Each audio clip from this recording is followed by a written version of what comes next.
Hello, Eric. Hello, Brian. Brian Earhart with the Disc Golf Pro Tour here. Just one question for you. I've always wanted to pick your brain about course design. It's kind of what your disc golf career has turned into, and it's probably something you're seeming to enjoy quite a bit. You've also watched the game from a professional level evolve so much over the years, alongside of the skill set of these players just continue to expand. For you now designing for the game's best year after year, what is hard? What is a hard, challenging disc golf hole for you now? For me personally, or to design for as the a player? Course designer for the best players? So that's a great question. I think a lot of it is making sure a hole is difficult but also fair. You know, you can always tighten up OBs and make it really unfair to where it's just suddenly fair for the big arms. But pinching corners with OBs, I mean, that's great and all, but you want to make sure the course is fair, especially out here when I'm designing for a course for a tournament in Kansas, where the wind has got potential to be up to 20, 30 mile an hour. You know, you don't want to, you got to bring that factor into play as well, but you also need to have an idea of, if it's not windy, you don't want them to just come out and just absolutely shred, which is kind of what we saw on Jones Gold last year. So then my other question for you, for anyone who's watching this press conference who's interested in designing a course in an area that they're trying to grow disc golf in, what does it mean to design a course for new players that's not necessarily just boring? Man, that's like, honestly, new courses with a little more shorter holes, kind of like we have a course right across the street called Hammond Park, the most popular course in town. Those type of courses are the courses that we need more of.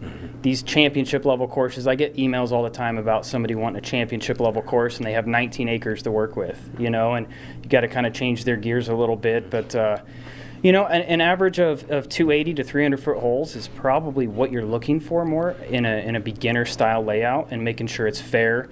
Tight fairways are great, but you just got to make sure to have lanes.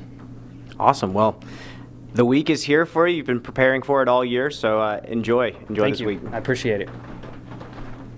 Hey, Eric, Hayden with the PDGA. So tell us a little bit about this course design at Supreme 18 at Jones Park. Yeah, Supreme 18. I think Doug and I actually started talking about this at the end, maybe even Sunday night of the Dynamic Discs Open last year, and how Jones Gold was more of a safari layout instead of me going out there as a blank slate, a blank canvas, and going and being able to do whatever I wanted to do out there and make a true championship level course, as opposed to playing skip a holes or anything along those lines. But I'm super excited to watch these players come out and just battle this course, especially in the elements. Obviously, that brings a whole nother factor in. But it's a big course, but I honestly believe it's fair as well. What skill sets are going to be needed out there? Overstable discs, you know. Design courses around my forehand? No, not really. But skill sets out there, getting up and down obviously is going to be the biggest struggle, and finding yourself. It's not all about throwing as far as you possibly can. It's about getting those landing zones, breaking off, maybe even throwing some fairway drivers on some of these longer par 4s and par 5s to put yourself in position to get up and down for a birdie. What's been the initial feedback so far? So far, I've heard a lot of players reaching out saying that they absolutely love everything. It looks very challenging. It's been very challenging. I think Drew Gibson asked me if I was sadistic in the par 3s because some of them aren't birdieable, and I don't know what he was thinking about. He's one of the longest throwers on tour, and if I can get some of those holes, there's no reason he can't as well. But a lot of positive feedback, some things here and there on like hole number 1 island. It'll be very interesting to see who goes for that green, who lays it up, and what the conditions are like. Nice. Now, just the generic, the Pro Tour Elite Series comes back to Emporia question. Just year in and year out, what does the excitement do for this town? Oh, it's amazing. It's ridiculous what it does for this town. Everybody, you know, I've lived in Emporia majority of my life, except when I lived in the back of my truck when I was traveling the country. And I've always known that Emporia, Kansas could host these events. You know, they open their doors for us. They have billboards. They paint their own murals on walls with baskets included. You go downtown, any patch of grass, there's a basket planted in the ground. So everybody opens their doors. Marquees are all welcome disc golfers. It's disc golf Disneyland, as we've coined it, for sure. Nice. Now, this is just the first of 2 big events coming to Emporia. We'll all be back in late August for Pro Worlds. So what's the feedback process going to be like once DDO wraps and y'all transition to getting ready for Pro Worlds, or continue to get ready for Pro Worlds? Sure, absolutely. I mean, we're already obviously in the process of potentially changing a couple smaller things here and there, but obviously having the dynamic discs open here is key to going and looking at stats, looking at numbers, and seeing what we need to tweak on both courses, not just the new Jones course, but out here at the Country Club as well. But if there's a hole that everybody's getting pars on, obviously you got to look at the elements, as I keep mentioning, because some of that will definitely play factor. But we'll definitely reassist everything and possibly change a couple things if need be. Nice. And as usual, the champions will be crowned here at the Country Club on Sunday. Break down the changes to this course. Yeah, so out here, the main changes out here are for the FPO players. We have FPO players playing pretty much every single long tee pad now, as opposed to before where they had their own tee pads. And the three big changes for the MPO layout are obviously there's tighter OBs on a few holes, but hole number 4 has a new pin. It's longer. Hole number 10 is a whole new hole through the woods. It kind of plays out after hole 9 where you chip out into the woods. And then hole 14 is a new long pin as well. Hey, Eric, Chris with Gatekeeper Media. You were a world champion a little over 10 years ago. What is the biggest change in course design that you've seen from when you won your world title to this year having worlds in Emporia? Definitely playing courses that you can't just go out with a mid-range and play the entire course, or play multiple courses a day. You know, when I was traveling full-time and touring, we played 7.5, sometimes 8 rounds for the World Championships, and 2 rounds a day. And you can't do that on these bigger link-style, more professionally designed championship-level courses. More length, obviously, a lot more OB, and just honestly more difficulty. You've designed many courses across the country. You have some in Alaska, or you have one in Alaska. Where does this new Supreme layout kind of rank in your personal favorites? Personal favorites, it's definitely in my top 5 as far as courses. I think a lot of it is because it's near and dear to my heart. I grew up in Emporia, so I travel. I actually grew up right across the street from Jones Park, so I spent a lot of time as a kid at Jones Park. So I know every inch of that property, and this is definitely in my top 5 of courses I've been had the pleasure of designing. Awesome, thank you. Hey, EMAC, Terry with Disc Golf Network. Quick question for you. This weekend, so much focused, of course, on the Dynamic Disc Open, but tomorrow night, very special night in your career, along with a number of other people. Disc Golf, or should I say Flying Disc Hall of Fame. Break it down. What does that mean for you and for everyone else as the first inducted class? Yeah, it's an absolute honor. It's obviously a goal to be inducted into some sort of Hall of Fame. Obviously, the PDGA is the big one that one day I hope to have my name announced for that. But the Kansas Flying Disc Hall of Fame is it's the inaugural year, as you mentioned, and being in the first class, first ballot it's an honor. And I know Rich has done a lot of great things with the board and getting things ready to go. We'll have it videoed, and you know, everybody that was nominated obviously was well deserved, and everybody that's getting in is it's fantastic. Yeah, I couldn't think of a more fitting person in yourself. And then just one point on that, it's Flying Disc. So it is. Did I even hear the first ever Ultimate team? The first ever, yeah, we have an Ultimate team. They're at a KU, Rock Chalk, right? So the horizontals and then the Betties, as well as a male and a female team that are getting inducted as well. All right. Well, thank you for everything you've done. Congratulations on that incredible honor, and we're looking forward to a great week here at the Dynamic Disc Open. Thanks, Terry. Coming up next, we'll have Doug Bjerkaas.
Hello, Doug.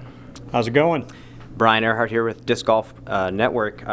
Big question for you, and I've been meaning to ask someone at DD this for a while.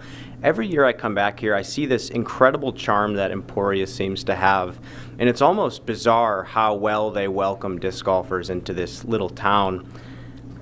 What does it take for a business like Dynamic Discs that started on eBay to build a relationship with a town like this to grow it as much as it has?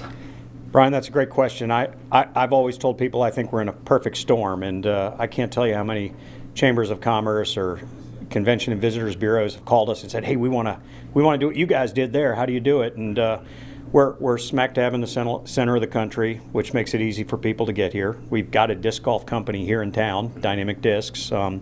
We're big enough to have the things that you need to be able to draw people for disc golf, like multiple parks, hotels, restaurants, things like that. But we're also small enough that when a large group of people come to town, it makes a huge impact. I was in Denver for about 10 years, and we ran some really nice tournaments there, but we could bring 2,000 disc golfers to Denver, and who cares? I mean, it's just a blip. But when you're in a town of 25,000 and you bring 2,500 to town, that's a 10% increase in your population and your spending, and it's just been awesome. And Emporia just has this kind of crazy, awesome hospitality too. The first time I came to Emporia, I didn't work for Dynamic Discs. I was in Denver, and I came out to play a Glass Blown Open, and I remember driving into town, seeing these signs on businesses: "Welcome disc golfers. Welcome to what was then the GBO. Welcome to the GBO." You'd go into a business, and someone would see your shirt, and it had disc golf on it, and they'd be like, "Oh, you're here for the tournament?" And I've been to tournaments all over, and you just don't get that other places you go. So it's just a really, really unique deal here, and we say it all the time, but Emporia knows disc golf. And it's obvious, just showing how hard the companies work to get to where they are today, and obviously the town has shown up for that. So thank you so much for being here, and I'm sure this is going to be a great relief once this show goes on, and we will see you with the next person here. Hey, Doug. Hayden with the PGA. Hayden, how are you doing? Good. You have a different title this week. Assistant Tournament Director. Correct. I like it. Yeah, so Jackie Morris is on a short list of female tournament directors at the Elite Series level. What does that mean to your events team and to Jackie and to everyone at DD?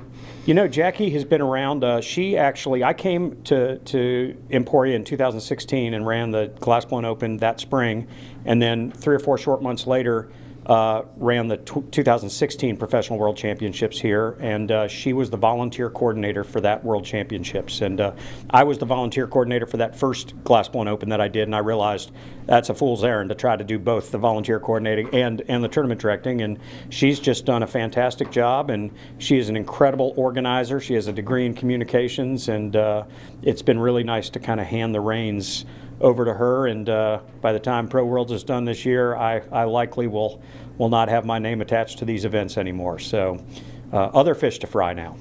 Have you kind of kicked back a little bit, or I assume you're in a mentor role a little bit, so have you got to relax and let her kind of figure things out on her own? Or well, how does it work? Unfortunately, no. In December, I was named president of Dynamic Discs, and so I am now leading the organization and the day-to-day operation, and so I'm doing that while also trying to get someone trained up to do our Elite Series events here, which we take a great deal of pride in. So it's actually been very, very, very busy. But I keep telling myself that at this point next week, I will be in Mexico, and that helps get me through it all. So, yeah, short trip to Mexico, but Pro Worlds comes back at the end of August.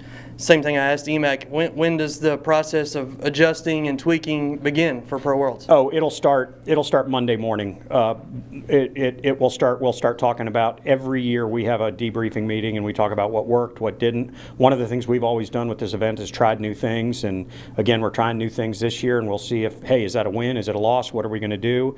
I'd say half of the new things we try, we never try again, and half the things we try, we do try again, and we'll use some of that when we do run the World Championships in August. We are very, very excited, and in a way, it's almost like this is the rehearsal for that. So not that an Elite Series event is a rehearsal. That maybe came out wrong. This is a top level event. But from our standpoint, we do get a chance to very quickly adapt and make some changes based on what we see this week.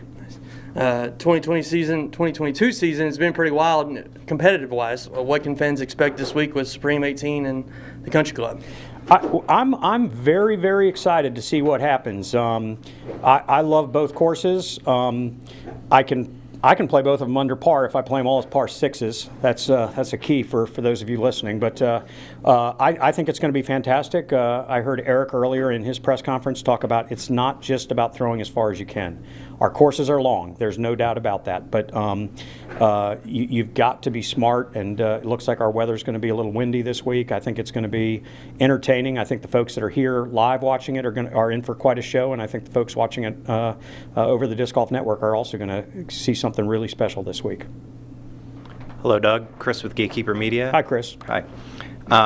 You have a lot of experience TDing this elite event and how prestigious it is. Do you have any advice for any aspiring TDs who are looking to bring a tournament to the elite level?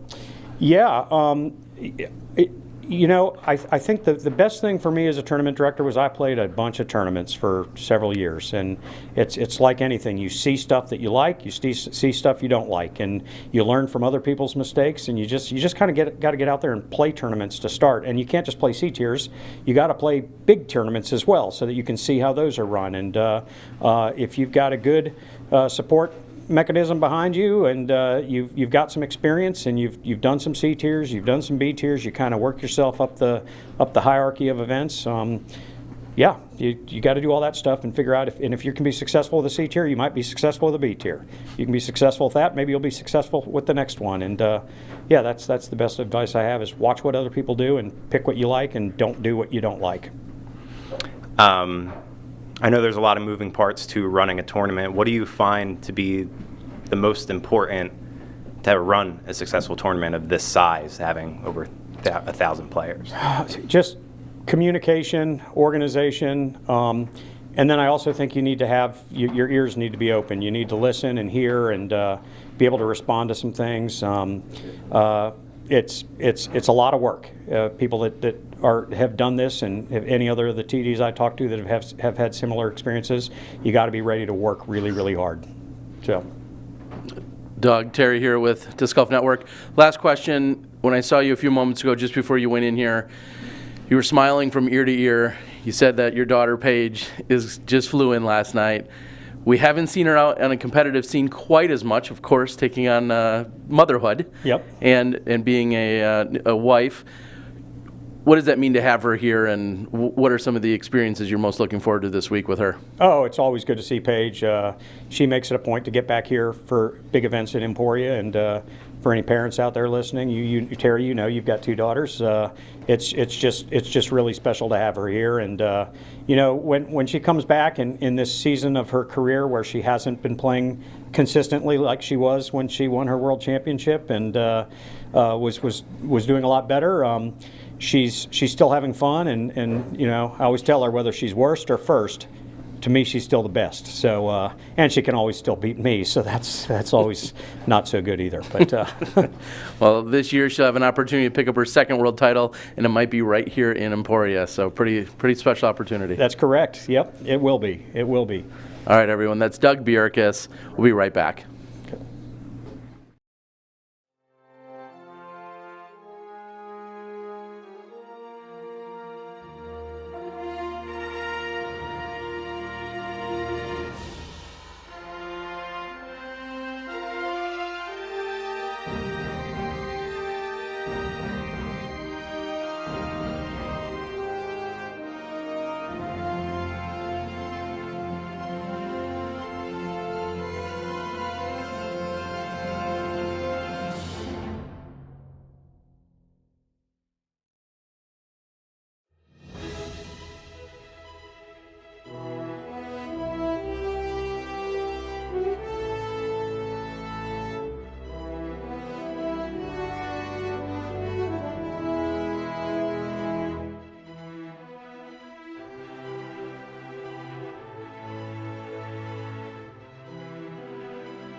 Hello, John. How's it going? Pretty good. Brian Earhart with DGN here. I met you just over a year ago, hole 11 at Vista del Camino. You were practicing for the Memorial Championships, and you told me, I'm making a run at the tour. I'm going to see what happens. I'm going to do my best. And here you are. You're still here. You're still playing. How has it been since that day that we met? How has the tour life been for you? Man, you know, it's been everything that I've ever dreamed of, to be honest with you. I remember running into you back then last year, and we were just getting ready. I was getting ready for the Memorial, and you know, yeah, I had big dreams. I had just come off of Vegas, first week actually on tour. I was really excited, you know, and I believe I've started making the progressions of, you know, of a touring player getting their foot in the door. I've made, you know, this is the second year fully, so I've been getting a little bit more comfortable as life goes on, trying to make changes to the adjustments, and you know, just really live life to the fullest. You know, really enjoying the tour. Nothing else I'd rather be doing, and I feel like I'm really getting a grasp on it. Speaking of that, you know, you have started to improve your performances this season. What has been the most important thing that you've taken since hitting the road to play the hardest courses with the best competition? You know, I think one of the biggest things was just to remember why I'm out here. Remember to have a good time. There's a lot of people that would really love to be in this position, and I'm very fortunate to be able to be out here playing disc golf. So whenever times kind of get tough, you know, obviously I have been doing a little bit better this year, as you had mentioned, but sometimes it does get a little bit harder. So I just got to remember you're out here having fun, playing disc golf, and just doing what you enjoy. Last question for you. Jones Supreme looks like a beast of a course. Have you played it yet? And if you have, how are you feeling about your game out there? I have played Jones Supreme already. I got a couple looks on it this week. It's definitely different from any of the previous Jones courses that have been played, and I'm really excited about it. You know, it's longer. We're opening up the arms a little bit this week, even more so than Jonesboro. So I'm looking forward to Jones Supreme. They're tightening up the fairways a little. They're stretching out the holes, but it's definitely gonna test your game, and I'm really enjoying it. Looking forward to it. Awesome. Well, good luck, man. Thank you. Hey, John. Hayden with the PDGA.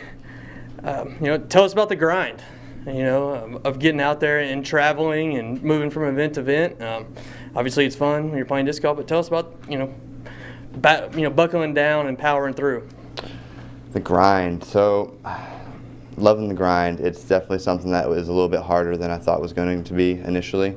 You know, it's the living out of the car every week. It's finding the laundry spots, the shower spots, making sure, you know, you're eating well, staying healthy. The grind's tough. It's easy to get distracted. It's easy to kind of get a little discouraged, I feel like. But again, you just got to remember why you're out there. I really do enjoy being out there, and I just kind of have to remember that, you know, you're grinding on it, and you know, just keep working at it. Just because there's a little bit of an obstacle or two obstacles throughout the way, you know, that's okay. You just got to keep on working, and it's going to pay off eventually. Nice. You know, tell us about your background in the game. So I got started with disc golf about when I was 2 years old. My father had me getting into it. Ever since I could walk, I was holding a disc, and I've been competing since 2004. Really have it's been something that it's been a lifelong thing for me. As a child, I always wanted to be a professional disc golfer. I always wanted to be out on the road. You know, some kids are dreaming about being in football or being on, you know, in the big leagues in baseball, but for me it was always disc golf. And I just never really strayed away from that. I always made sure I was sticking to disc golf, letting it kind of guide me. I choose disc golf over a lot, so it's been part of my lifeline, part of my blood, really. Nice. You see your name on the leaderboard at a major. What does that do to cement the fact that you're doing what you're supposed to be doing and the work is starting to pay off? Yeah, seeing my name on the major board or on the leaderboard a couple weeks ago was really big because sometimes it gets a little tough to remember why, or not why I'm out here, but to remember that I can compete. I'm here competing with everybody, and I'd have some self-doubt sometimes, and even if everybody else believes that I can do it, sometimes I don't always. So seeing my name on the leaderboard really fired my spirit up a little bit more and just reminded me that you can do it, you can compete, you are a champion. Hey John, Chris with Gatekeeper Media. To go a little bit more off of that, competing, you secured a USDGC spot very early in the season. What type of relief is that for you to know that you're qualified for one of the majors there at the end, and what kind of goals do you have this season moving forward? It's honestly a big weight off my shoulders. I got the USDGC monkey off my back early. It was a goal last year that I wasn't able to meet, and so it was definitely one I really wanted to really get in this year, and I was really happy to be able to secure a spot so early. Going forward, I think that I just need to keep grinding, don't soften up at all. Just because I have a USDGC spot or just because I've made had a few good rounds doesn't mean that I can let go of any of the practice, let go of any of the grind. So it motivates me even further, and I'm excited to get out there and play my third major of the year when it comes down to it. Awesome. You're sponsored by Millennium. That's their home base is not far from here. What type of molds are you going to look forward to throwing out here on the course? All right, so I did just stop by the Millennium shop warehouse the other day, picked up a couple nice things. Out here, I'm definitely going to be looking for some stability, especially in these Kansas winds, something very predictable. So I'll be going towards my Millennium Quasars, very stable, fast, great discs in the wind. The new mold, the Solstice that just came out, really stable, mid-range, good for, again, going to be good for the wind. It's going to be flat, low profile, good for shaping shots. And then probably going to be reaching towards a Mortar, another stable mid-range, and then the Scorpius whenever the wind's going to allow me to get off the Quasar. Awesome. You said you're living out of your car. You play a lot of disc golf. What do you do for hobbies outside of that, being out on the road? I like to read, honestly. I spend some time in the van. I'll sit there and I'll read. I like to go fishing whenever I can. I kind of forgot my poles this trip, so no fishing for me. However, just try to stay active. It is kind of difficult when it's all you want to do is kind of go play disc golf. All I want to do is putt, but with it being work and a job, it's different kind of having to grind off of it and find some other things. So I like to fish, read, take some walks. Working out, running's been really helpful with keeping me mentally spaced away from disc golf all the time. Awesome, thank you. Hey John, Terry here with Disc Golf Network. Tomorrow we see you teeing off, and my question is, at these bigger events, somewhat newer on the tour, do you get nervous? And if so, how do you combat any of those nerves? I absolutely do get nervous out here still. I mean, playing with the big guns, playing with the best in the world, and I like to consider myself one of the best in the world, but obviously the leaderboards haven't shown me there at a consistent rate yet. So I do get a little bit nervous teeing off, with some of these guys. However, again, I just got to remind myself that you can throw just as good a shots as anybody else out here. As long as you keep your mind in the game, stay consistent, not really any worries. Those nerves kind of start to go away after the first few holes normally. All right, well, you got 4 big rounds here at the Dynamic Disc Open. Thanks for joining us. We'll be right back. Thank you.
Hello, Catrina. Hi.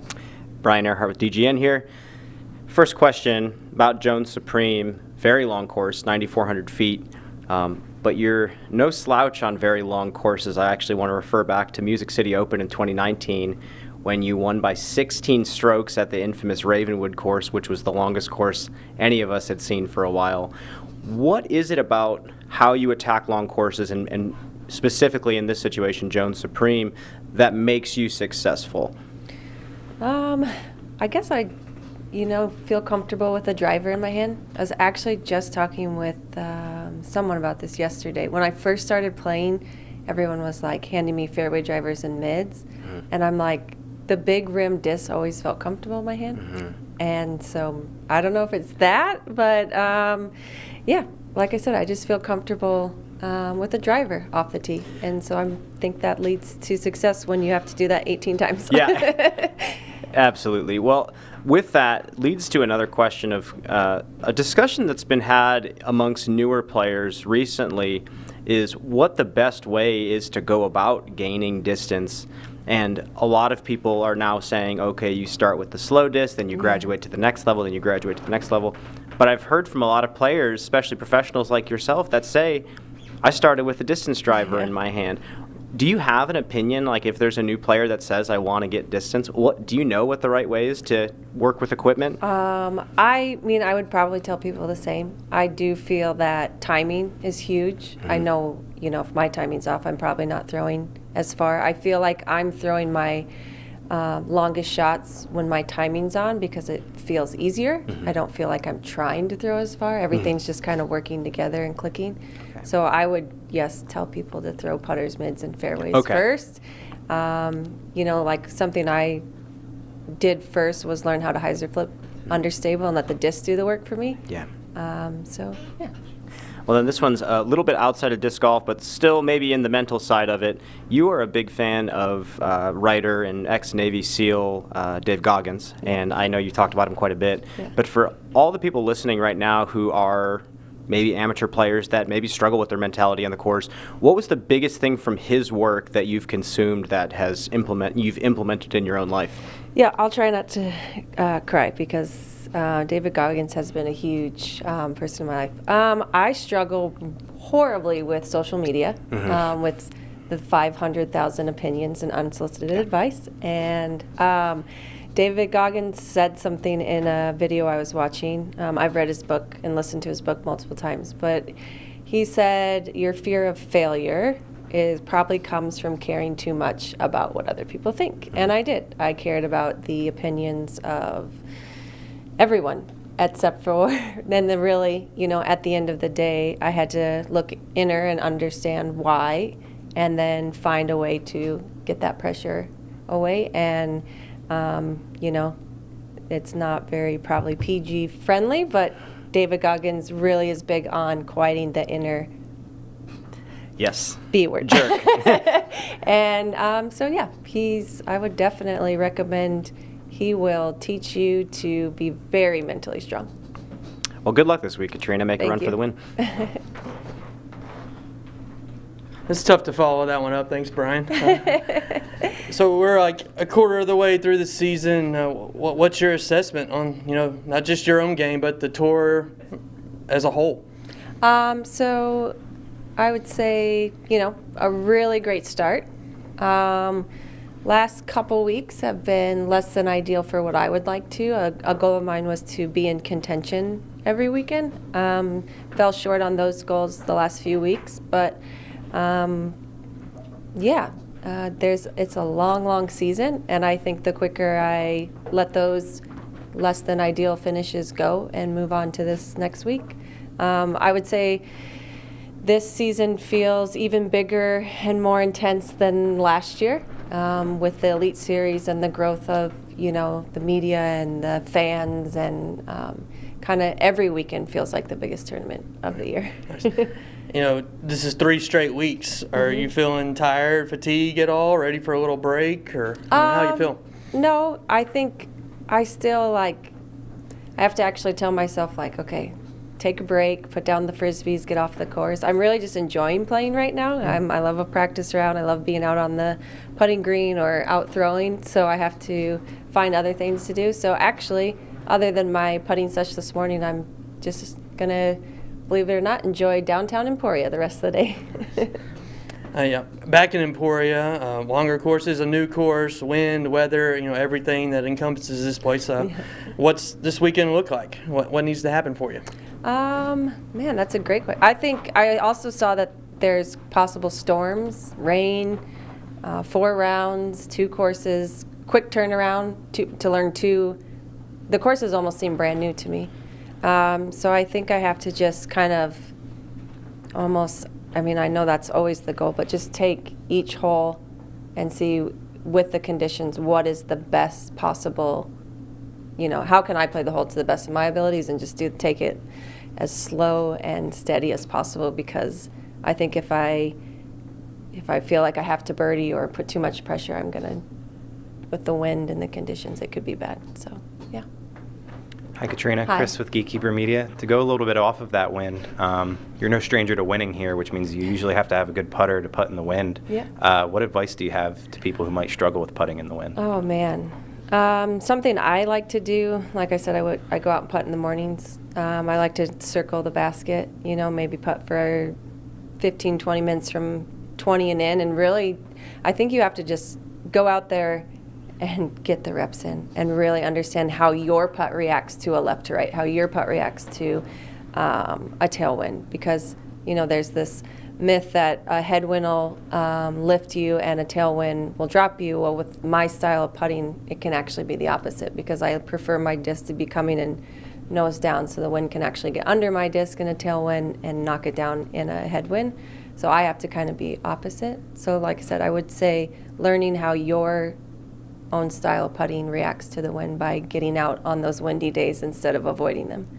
Yeah. Being a defending champion and then Worlds being here in a couple months, how much is this event just preparation for that major? That's really what I'm looking to do. I think back to Utah Open last year, how I played the B tier a couple weeks before, and just seeing how it scores, seeing what holes aren't worth the risk. There's definitely some really long par 4s and par 3s for the FPO division, and realizing, is it worth the bogey, things like that. Thank you. Yep. Hello, Catrina. Hi. This is Fabian, International Marketing Director for Dynamic Discs, and I'm here representing the countries that are growing on the sport. So in countries like Mexico, Colombia, Argentina, where there are really limited resources, like really few courses, really few tournaments, what would you advise to those players to focus on? Right now, they're looking at your rating, your distance, but in order to get there, where should their focus be on? I would say find a field. I used to go to a soccer field and just throw back and forth when I first started, see if I could reach the soccer goals to start. And then, you don't have to throw to a basket. If you have a field with some trees, make up your own shots, make up your own lines, get creative, and then when you get onto the course, you can just recreate those lines you were throwing in the field or through the trees. Some of us have been envisioning what's the perfect off-season place. So my question for you would be, what would be your perfect off-season place for you to make the trip, to book a month? Oh, you're saying like a vacation style? Or vacation style with practice on it. Oh, okay. Well, I actually go to Phoenix, Scottsdale, Arizona, where it's 70 and sunny every single day. So that's been pretty amazing for me. So, yeah. Oh, hope to see you in Cancun one day. Okay. Oh, I've been 5 times, so I would love that. Playing disc golf as well. Yeah. Thank you.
Hello, Ricky.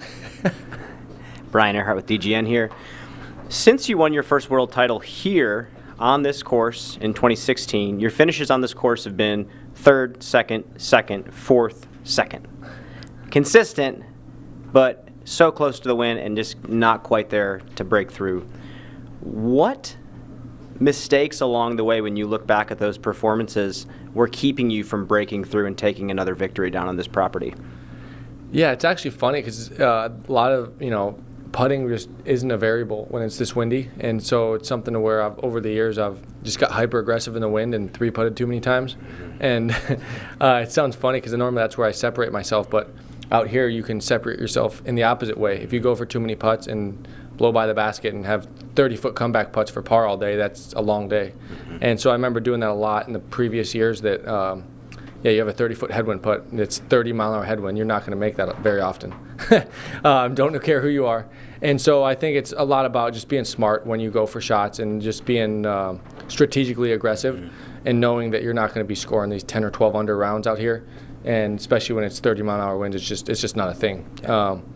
And so you really have to, play to what the course and what the conditions give you.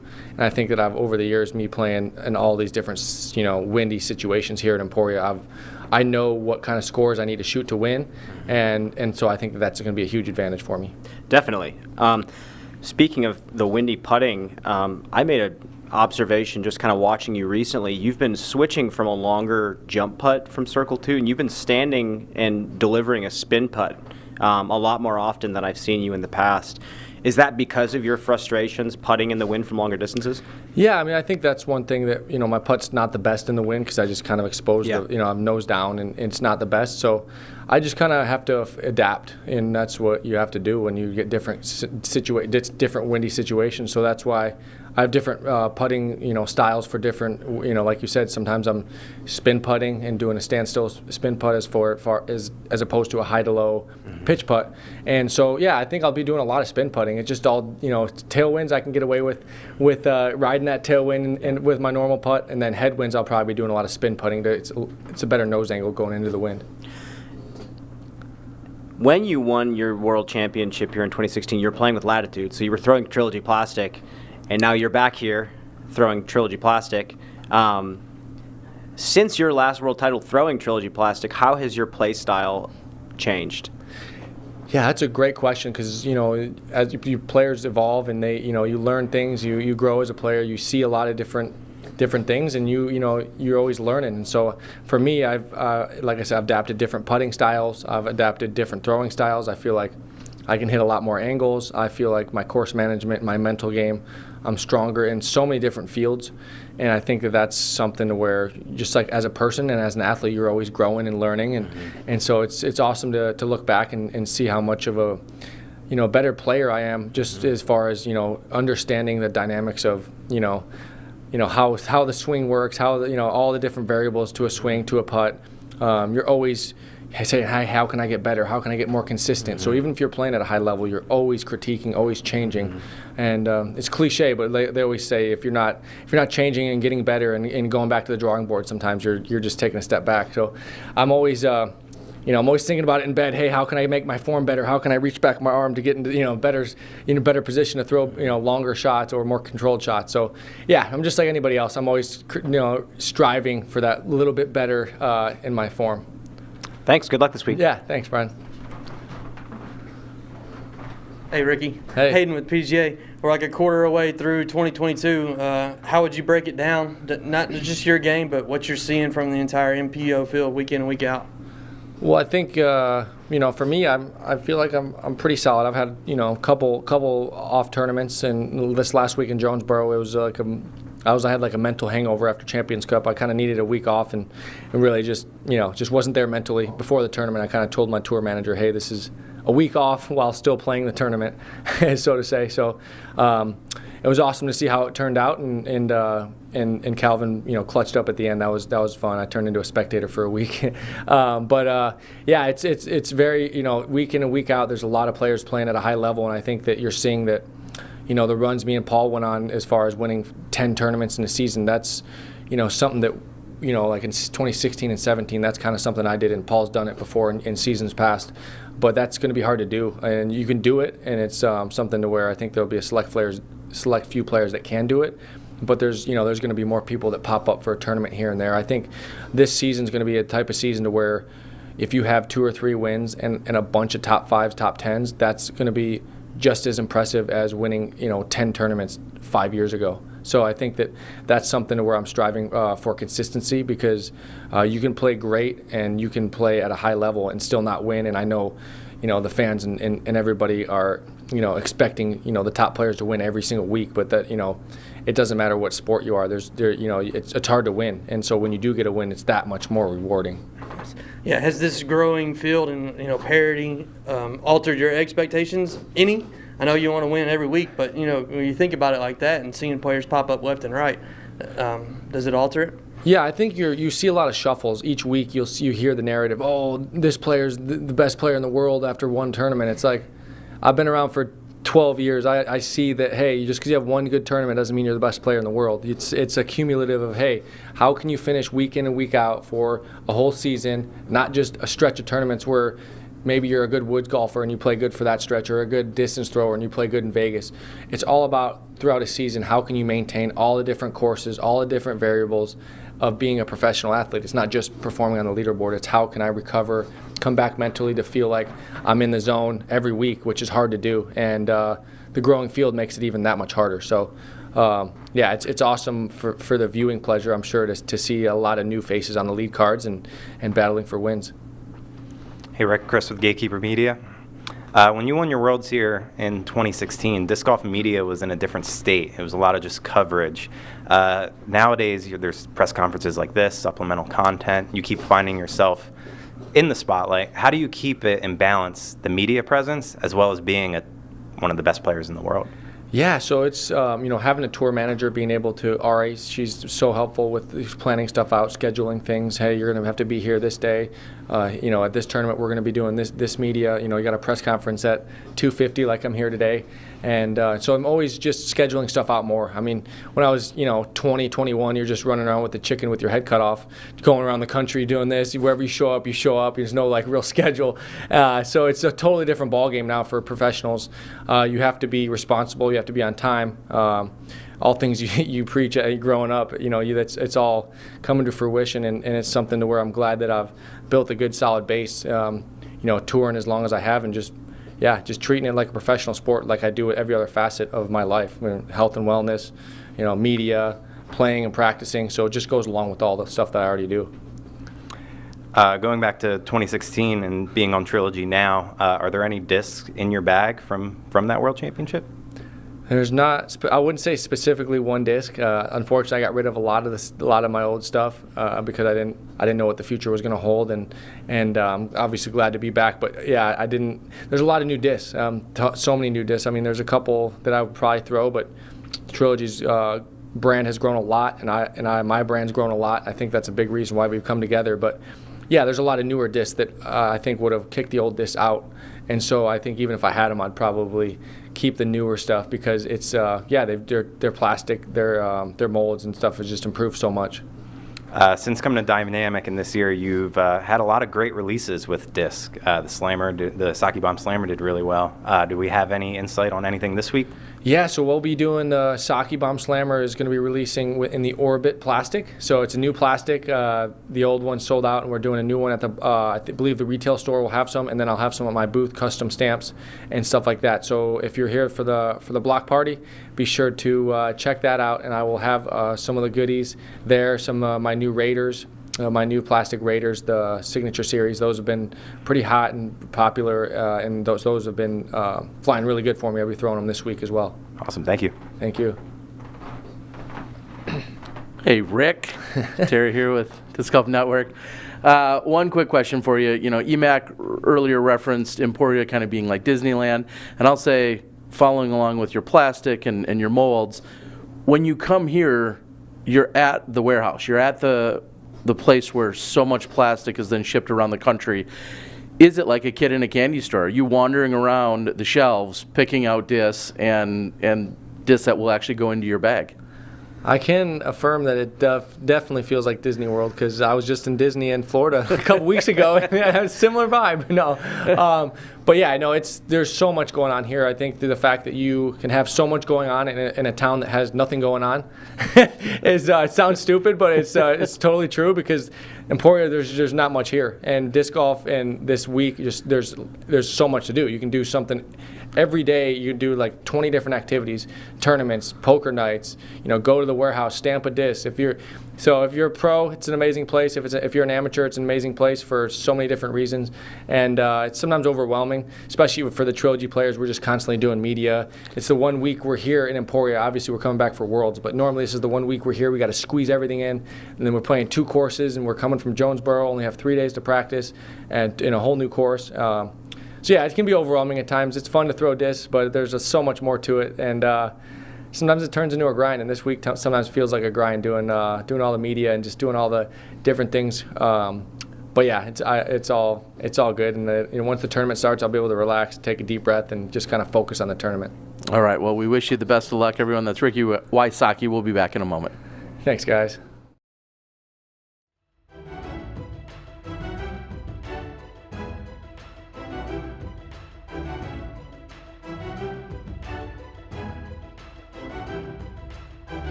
Hello, Holyn. Hey. Brian here with DGN. Your PDGA number is 133547. Picked up the game in 2020, I believe, joined the PDGA, and now you're here at your first Disc Golf Pro Tour press conference for the Dynamic Disc Open. You've gotten good at the game very fast. You're here playing it as your job. You're hitting the tour pretty much full time. What is the most joyful thing that's happened to you from going from your 9-to-5 engineering job to playing disc golf every day and doing what you love? I mean, the best part really is just getting to compete again. That was something I've always been an athlete. I was a volleyball player before I graduated college, and so just being able to put my heart and soul into getting better at a sport and then coming out and competing has been really, really fun.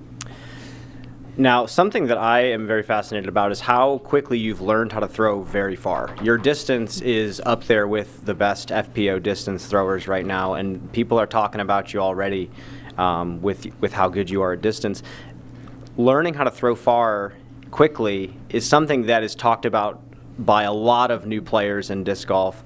What was your process like of learning the distance shot? I mean, it's pretty simple, really. It was a lot of simple but not easy. I really just videoed myself, and then I looked at videos of the best throwers in the world throwing, and I identified the differences in our technique. And then I picked one little thing to change in my own form, and then I just hammered away at it hours and hours and hours until it became a habit. And then I looked at my form again, and I fixed the next little thing, and it was just doing that over and over and over again, and it's still an ongoing process for sure. And just for scale, so people can realize how much you've put into it, roughly on average per week, how many hours were you putting into it when you were just starting to gear up to go on tour? To go on tour, since moving, I just moved to Austin, so after that, about 8 weeks, I was probably putting in 3 to 4 hours a day. And then taking a break, 1 or 2 days a week break from throwing. So. And then no big wins on tour yet. What is it going to take for you to take down a win this weekend? I really think it's a confidence thing. I think the reason I played so well at Jonesboro last week is because it was the first time I legitimately believed that I could win.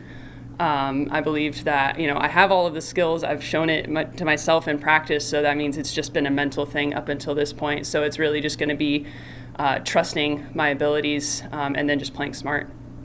Thank you. Good luck this week. Thank you.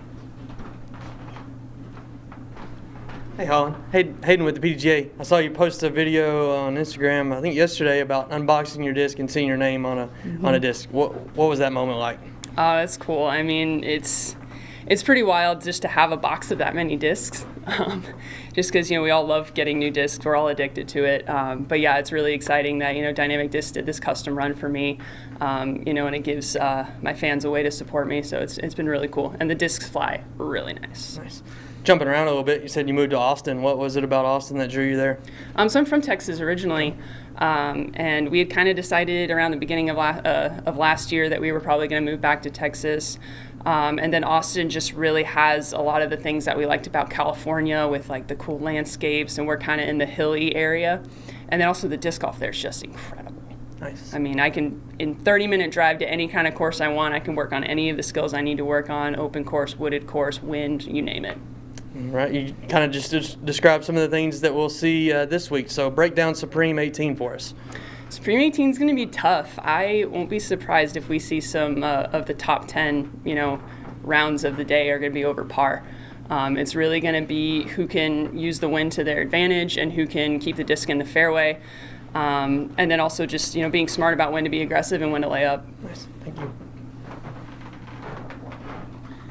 Hey, Holyn, how you doing? Doing great, Terry.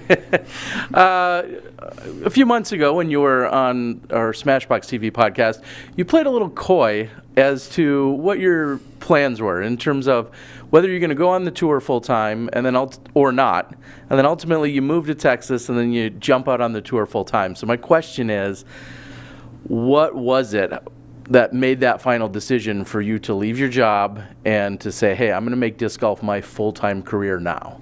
I mean, it was a few things kind of coming together at a really good time.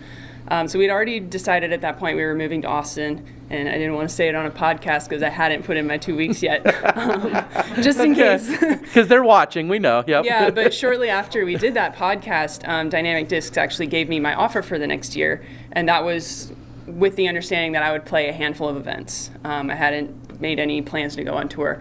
And I'm looking at this offer and like what kind of stipends they're offering me, the kind of disc allotment they're offering me, and I'm doing the math in my head, and I'm like, I can almost make a tour work with just this. Because mind you, I'm also job hunting at this point in Austin, and it's hard to really put my heart into the job search when I know I have this other really cool opportunity right there if I would just take it. And so, I called Eric and was like, so if I just toured, what would y'all give me? And, we had a pretty brief conversation, really, because he was right off the bat like, oh, well, we'll give you, more discs, we'll give you more gas money, we'll give you more of everything, basically. And so, I went back and did some more math, and I was like, well, could do it. Why not, We'll do it for a year, and if it sucks, I'll go back and be an engineer again. Yeah, it's great that you have some other professional options to rely on. And then maybe my last one for you then is describe to the world what it's like. As Brian mentioned, you're relatively new to the game. I just met you a couple years ago myself as you were just coming in. And here you are, a touring professional, making it work. That should be very inspiring, I think, to a lot of people, and regardless of division. What does that mean to you? I mean, it's really wonderful to have another chance at being an athlete. I think there are things, I enjoyed my time in college, and I think I really put my full work into it, but there's so much I would do differently if I could do it again. And so it's really cool to have the opportunity to basically do it again. All right. I have one more. We've watched Own kiss her bicep. We've seen Cap Merch do a little flexing on us. Your background also is in some powerlifting. Why are we not seeing the flexing from you? I don't know. I've got a pretty good farmer's tan. I don't think anyone needs to see that. All right. Well, let's hope you break it out this weekend. All right. All right, for sure. All right, everyone. That's Holyn Handley. We'll be right back.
Hello, Mason.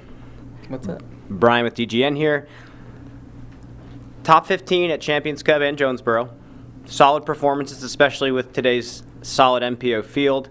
But obviously, I know that you're wanting even higher finishes than that. What do you think needs to clean up in your game right now to break the top 15s and break into the top 10s, top 5s, and run for the win?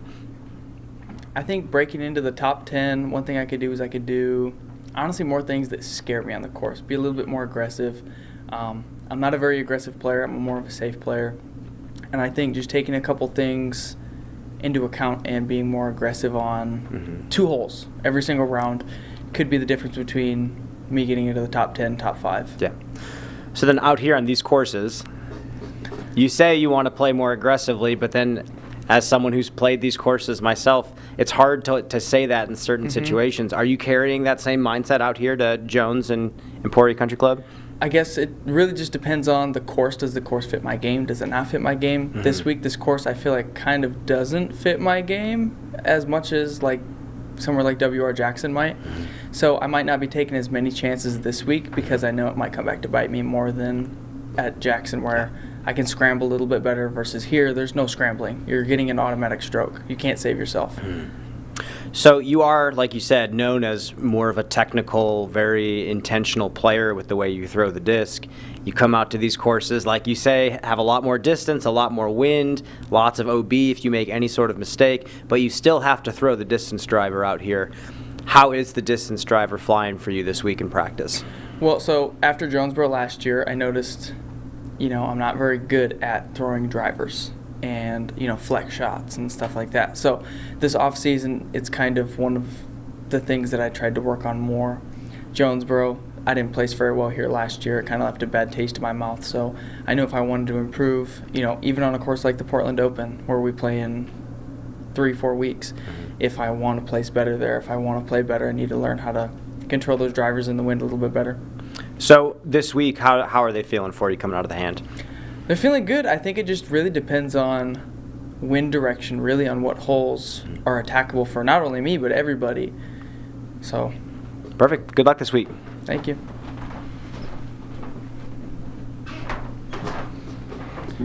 Hey Mason, Terry with DGN, and you just talked about learning how to throw your drivers and control them a little bit better. Better than I'm asking this question, at least. All right, so my question is, how does someone of your caliber go out and improve things like distance? What are you doing at this stage in your professional career to actually throw it better? Well, it helps a lot when you have people like Valerie and Alexis who kind of keep you disciplined, and they're like, hey, so I think if you need to gain a little bit of distance, maybe we try to change this. And then, that week, how does it feel? Are we seeing an improvement? Are we seeing no improvement? And then it's kind of breaking it down, just kind of experimenting with different things. I'm not really the player to go and try to copy what somebody does. It's kind of just how it feels. And then speaking of breaking it down, what a lot of our top, we'll say, instructionalists and tip givers will say is, hey, record yourself. Everybody's got a cell phone now. Record yourself and even break it down, sometimes frame by frame. Yeah. Are you using video analysis as well, or is it largely what, just through the eyes of Alexis and Valerie, for instance? So if it's really something that we feel like it's hard to not use the video, just for the fact that you can go through it in slow motion and the naked eye can't catch everything. So a lot of the times, hey, can you record me throw the shot while we're on the course? Or, we're coming up to this open hole. Hey, can you record me so we can see what it looked like after? And if I made a mistake, okay, well, here's where we made the mistake. And so coming to a course like this, 10,000 feet, or I should say the Jones Supreme, I want to say 10,742 feet. Lengthy course. That's more than 500 feet a hole for an average. Do you feel at all dejected or frustrated thinking you don't have the distance that some of your other competitors, do you already feel like you're at a disadvantage walking into the event? I feel like yes and no. With all that power comes a lot of lack of control. And the OB is a lot tighter than it was last year, and Jones has a totally different design where the longer shot can kind of bottleneck you down to where you might have a better chance of going OB versus my shorter shot, it's a wider fairway. So I don't think I'm at any absolute disadvantage, but if you can control your 500-foot shots, then you deserve to win, I guess. And Jones, again, going to have a very different look that people are seeing for the first time this year. What's your overall take on it? What do you think about the way that's laid out, and how do you think it's going to play? I think that they definitely did a good job at making it harder than last year. Totally different course. And in no wind, I can see really, really low scores. But in the typical Kansas wind that we're going to have this weekend, I think they really rewards safe play in the wind and aggressive play when it's not so windy. And, I mean, I like it. It's a good challenge. It's not a course that I would pick to play, but we're here. All right, and then final question, and that's speaking about wins and maybe even case-by-case scenario. I saw you guys practicing on hole 1 over at Jones Supreme yesterday, and we talked about the quantity of people that may actually run at going for the green on hole number 1. Do you feel like you have a final game plan? Because we'll set up the shot for everyone, and then tell us what your game plan is. Again, I think it's kind of depending on what wind we have. Like, if we have a headwind, I'm probably not going to go for it. If we have a tailwind, left to right wind, I'll probably go for it. But if we have a 25 raging headwind, I'm probably not going to go for it. All right. Well, I'm excited to see you picking out these holes where you say you're going to be more aggressive. You quietly say that, but we're looking forward to more aggression out on the course, everyone. This is Mason Ford. We wish you the best of luck. Thank you.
Hello, Valerie. Brian with DGN here.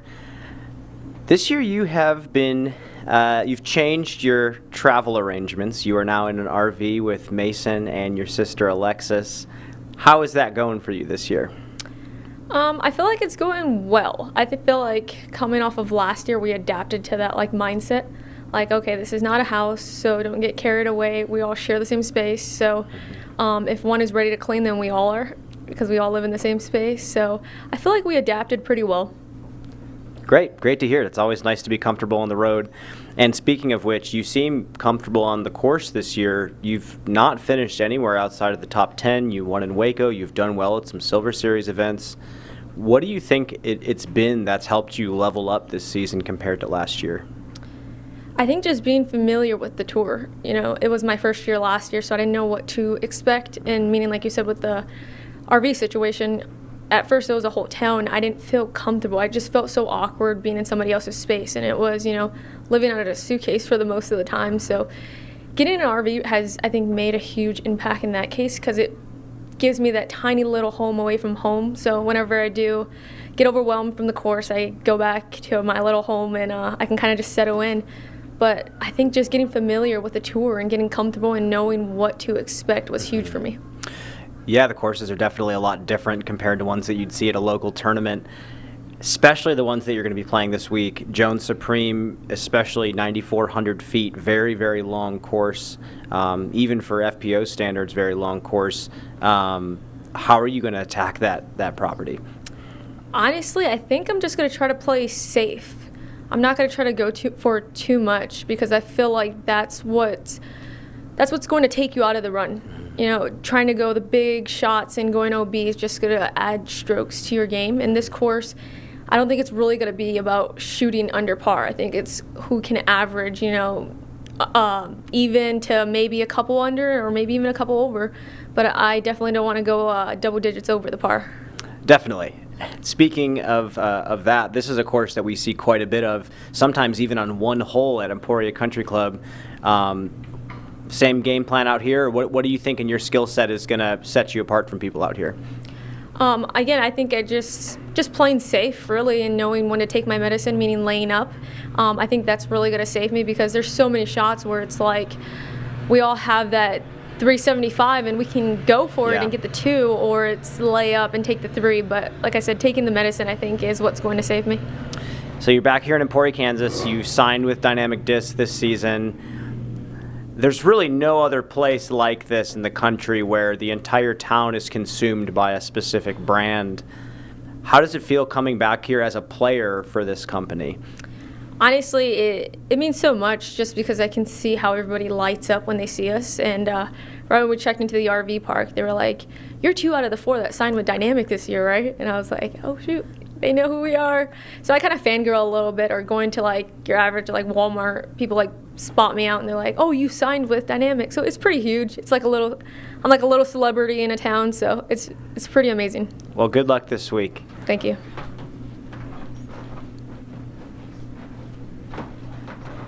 Hey, Valerie, Terry with Disc Golf Network.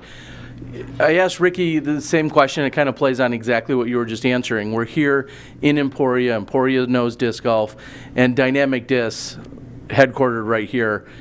What's it like to be able to go to the mothership, so to speak, to shop around, to pick discs, tell everybody what that experience is like and what that means to you?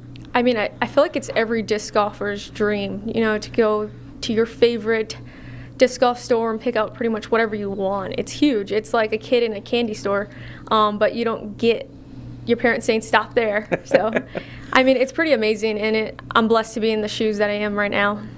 Well, you say that your parents aren't there to stop you, but is Eric McCabe over your shoulder saying, hey, 120 discs is enough? Is there any? You have some limits at some point, or no? I know when to stop. Like an addiction, sure. And I'm going to backtrack to a question earlier when you were talking about the RV and RV life, along with your sister and your fiance.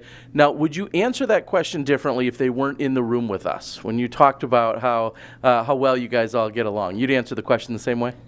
Oh, for sure. We're already trying to plan out our next RV to buy.